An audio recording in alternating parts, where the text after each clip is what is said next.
Reels पर लाखों views और लाइक मिलने और वोट मिलने में फर्क होता है। तेज प्रताप यादव का जो हाल हुआ है उससे यह साबित हो गया। आरजेडी से निष्कासित होने के बाद उन्होंने अपनी अलग राह चुनी, नई पार्टी बनाई और महुआ सीट से दांव लगाया। लेकिन 14 नवंबर 2025 को आई मतगणना के रुझानों ने उनकी सारी उम्मीदों पर पानी फेर दिया। चौथे स्थान पर खिसक चुके हैं तेज प्रताप यादव। लालू प्रसाद यादव के बड़े बेटे और तेज प्रताप की राजनीतिक यात्रा 2015 में शुरू हुई। 2015 के बिहार विधानसभा चुनाव में वो आरजेडी के टिकट पर वैशाली जिले की महुआ विधानसभा सीट से मैदान में उतरे थे। महुआ यादव और मुस्लिम वोटर्स का मजबूत गढ़ है, जहां आरजेडी का दबदबा रहा। तेज प्रताप ने हिंदुस्तानी आवाम मोर्चा सेक्युलर के रविंद्र राय को तब 28,155 वोटों से हराया था। उन्हें 66,927 वोट मिले।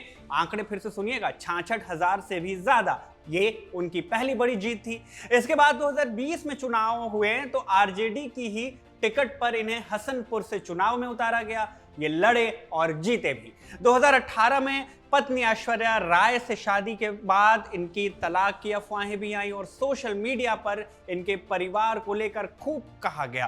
परिवार में दरार भी आई। लालू प्रसाद यादव ने तेज प्रताप को परिवार और पार्टी दोनों से ही निकाल बाहर कर दिया। निष्कासन के बाद तेज प्रताप यादव ने बगावत का रास्ता चुन लिया।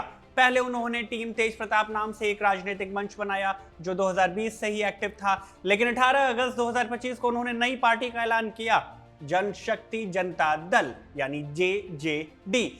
पार्टी का चुनाव चिन्ह था ब्लैक बोर्ड।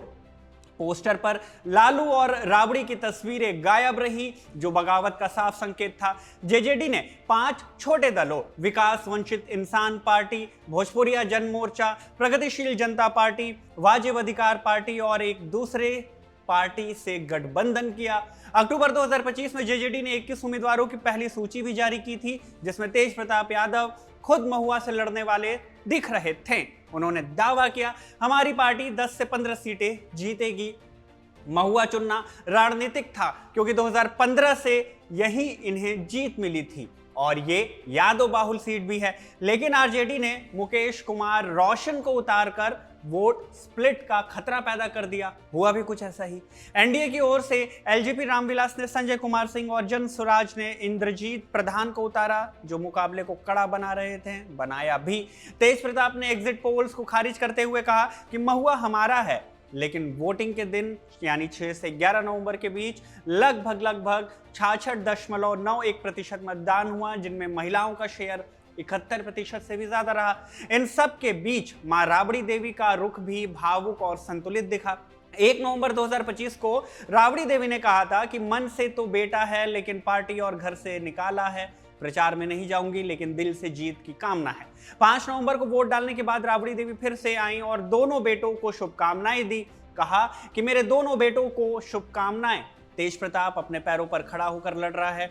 मां का आशीर्वाद दोनों के साथ है। 30-31 अक्टूबर को भी उन्होंने तेज प्रताप को अपनी जगह सही ठहराया था और कहा था कि उसे चुनाव लड़ने दो, वो ठीक है। लेकिन अब वोटों की गिनती में तेज प्रताप चौथे स्थान पर खिसक गए हैं। 1:30 बजे तक हुए 6 राउंड की काउंटिंग के बाद लोक जनशक्ति पार्टी रामविलास के संजय कुमार सिंह 19,106 वोटों के साथ लीड कर रहे हैं, तो वहीं राष्ट्रीय जनता दल के मुकेश कुमार रोशन 13,828 वोटों के साथ ट्रेल कर रहे हैं। इसके बाद तीसरे नंबर पर रहे एआईएमआईएम के अमित कुमार, जो 6,875 वोटों के साथ तीसरे नंबर पर आ रहे हैं, और 4,399 वोटों के साथ तेज प्रताप यादव चौथे नंबर पर दिखाई दिए।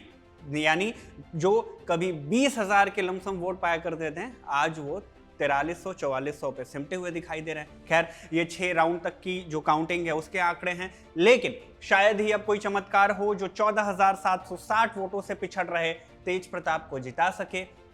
अब सवाल ये कि तेजू भैया का अब क्या होगा, वो क्या करेंगे? परिवार में सुलह होगी या फिर नई शुरुआत होगी? बिहार की सियासत में ये अध्याय अभी अधूरा है, लेकिन ये साबित करता है कि एक विरासत अकेले काफी नहीं है, संगठन और रणनीति भी जरूरी है आपको एक नेता बनाने के पीछे। तेज प्रताप की इस हार या फिर हार की तरफ बढ़ते इस सफर पर आप क्या सोचते हैं, क्या राय रखते हैं? कमेंट करके हमें जरूर बताइएगा। इस वीडियो में बस इतना ही। धन्यवाद।